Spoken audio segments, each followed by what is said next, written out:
It was one of those rare moments that made people pause mid-scroll. No speeches, no official announcements, just two dark vehicles slipping quietly through the gates of Clarence House. First came King Charles, and moments later, Prince Harry. That was all. Simple, understated, yet impossible to ignore. This wasn't merely a father and son catching up over tea.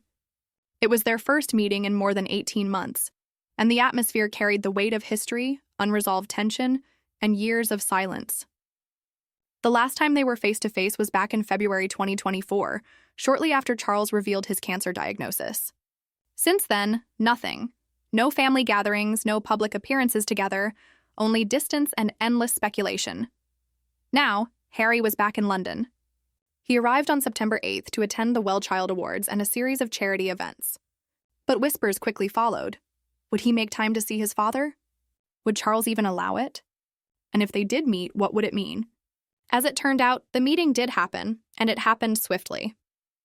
At around 5:20 p.m. local time, Harry's car was spotted pulling into Clarence House. At first, the moment barely registered. But once the clips began circulating online, the internet erupted. The question on everyone's mind, could this signal the beginning of a royal reconciliation? To grasp the significance, you have to look back 5 years. Ever since Harry and Meghan stepped down from royal duties in 2020, the rift only deepened. From the Oprah interview and the Spotify deal to the Netflix series and Harry's memoir, Spare, every move seemed to widen the divide. Allegations, public statements, and relentless media coverage turned the distance into something much harsher. It wasn't just silence anymore, it was open conflict, which is why this meeting mattered. The fact that King Charles, in the midst of cancer treatment, carved out time for Harry suggests intent. This wasn't a casual drop-in. It was deliberate. Still, it's important not to over-romanticize. Reports indicated the encounter lasted just about 30 minutes. Hardly enough for deep reconciliation, more likely a test, a cautious exchange, perhaps even a final attempt at peace. And then there's the absence of one crucial figure, Prince William. The brother who many expected to be present during such a pivotal moment stayed away. No joint appearance, no word of support. His silence may speak louder than anything Charles or Harry could say. The royal story is far from over. If anything, this meeting may have been just the beginning of a new chapter. This was never just about family ties. It was about image, control, and centuries of carefully maintained tradition. Harry shattered that framework, and he did it in plain view of the world. So while Charles may be inclined to repair the damage, William's perspective could be far less forgiving.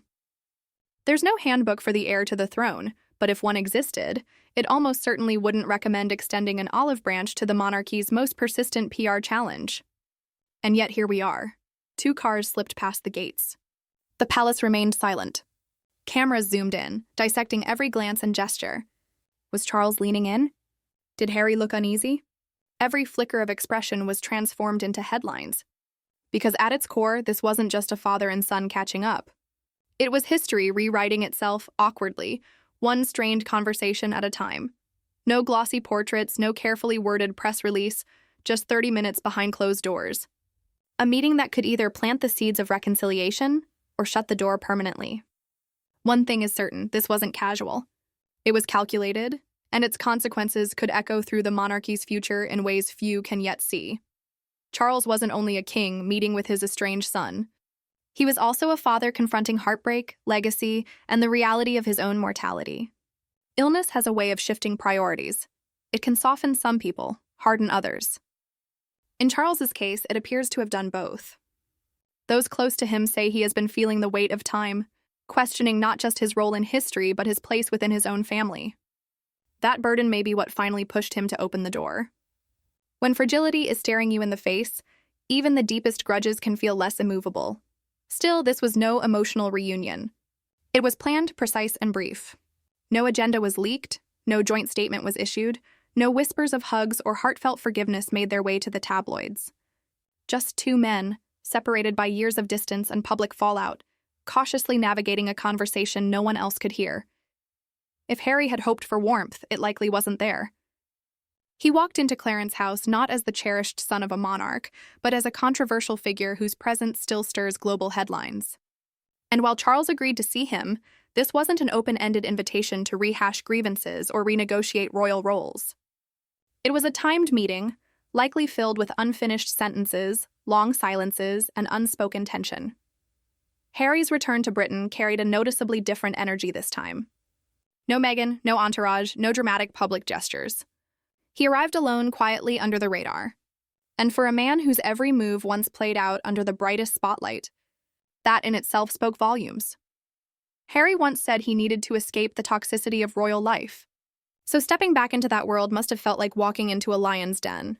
Yet he did it, and that alone was enough to draw attention. The timing was just as striking. The meeting happened while William was only miles away. The brothers haven't spoken in months, and insiders say the divide between them is as deep as ever. If Charles hoped to act as a peacemaker, he faces a monumental challenge.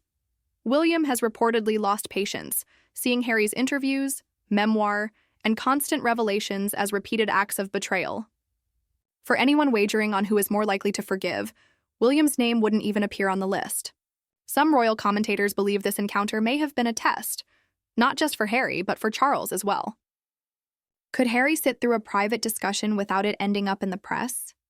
Could he respect the conversation as confidential rather than material for another book or documentary? And from Harry's perspective, did Charles truly want reconciliation, or was this meeting more about appearances?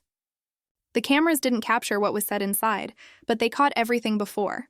Harry's arrival faced serious and unreadable. Charles's presence calm but distant.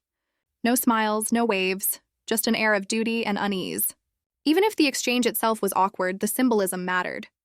For years, rumors suggested Charles had stopped taking Harry's calls, that messages went unanswered, and reconciliation attempts were met with silence.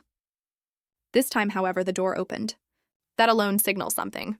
Perhaps not everything, but at least a fragile thread still exists, one that hasn't been fully severed. The real question isn't whether the meeting happened, but what comes next. Could that 30-minute conversation ignite the first spark of genuine healing? Or was it nothing more than a polite gesture before both sides retreat to their corners and prepare for the next clash? The silence since has been telling. No statements from the palace, no carefully crafted leaks, not even a vague nod from Harry's circle hinting at progress. And in a family where perception is meticulously managed, that silence is deafening. It could mean caution or disappointment. Either way, this was never about a neat resolution. It was about testing boundaries, taking a step forward, and seeing whether there's anything left worth salvaging. For now, the unanswered questions loom larger than the meeting itself. This meeting wasn't just about whether father and son could talk, it was about whether reconciliation is even possible. Harry's path back, if it exists at all, is complicated. He hasn't simply stepped away from the institution. He's openly challenged it. He's revealed its inner workings, cast it in an unflattering light, and done so with a moral conviction that many inside the palace view as unforgivable. And yet, he still returns. He still seeks out moments like this. Which raises the question, does Harry actually want a way back in, or is he only looking for closure? Charles, meanwhile, is trying to hold together a monarchy that feels increasingly fragile. His health has forced him to slow down, to delegate, and to think about his legacy more than ever before. Does he truly have the energy or the time to referee such deep family conflict? Perhaps this meeting was his way of closing a chapter, offering a final courtesy while he still can. Or maybe, just maybe, he's leaving the door slightly ajar in case Harry ever chooses to step back through it on different terms. One thing seems certain. William isn't moving. Reports say he was only minutes away during Harry's visit, yet made no attempt to see him, not even a phone call. For William, the wound cuts far deeper. It's not just about family ties. It's about the crown's future. In his eyes, Harry didn't just walk away from royal duties. He abandoned responsibilities, tradition, and loyalty to the institution itself. Worse still, he turned that break into a brand, monetizing the fallout. Still, beneath all the bitterness, there's an undeniable emotional undercurrent. At the end of the day, these aren't just public figures. They're a father and two sons, bound by love, pride, and decades of shared history. Strip away the crowns and palaces, and what remains is a fractured family, each man carrying his own pain and his own idea of how things should have been. The real question now is what Harry will do next. Will he break his silence, share details, and risk reducing the meeting to a mere PR stunt? Or will he remain quiet, truly quiet for once?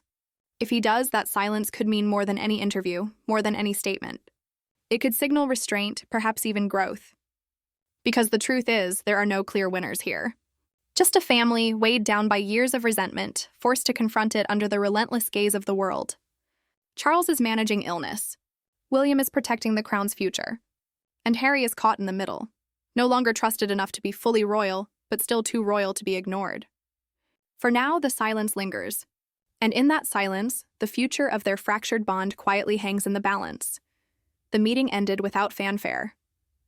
No photographs, no warm embraces, no cheerful goodbyes, just a Range Rover pulling away, leaving the public to speculate about what might have been said inside. Was it progress? Or was it the closing of a chapter? No one knows. What is certain is that they sat down, and in a family where conversations so often turn into conflicts and silence becomes a weapon, that in itself is significant. Whether this moment sparks genuine healing or simply adds another entry to a long, complicated saga remains to be seen. But make no mistake, this wasn't only about Harry and Charles. It was about the monarchy itself, and whether forgiveness still has a place within an institution built on duty, image, and tradition.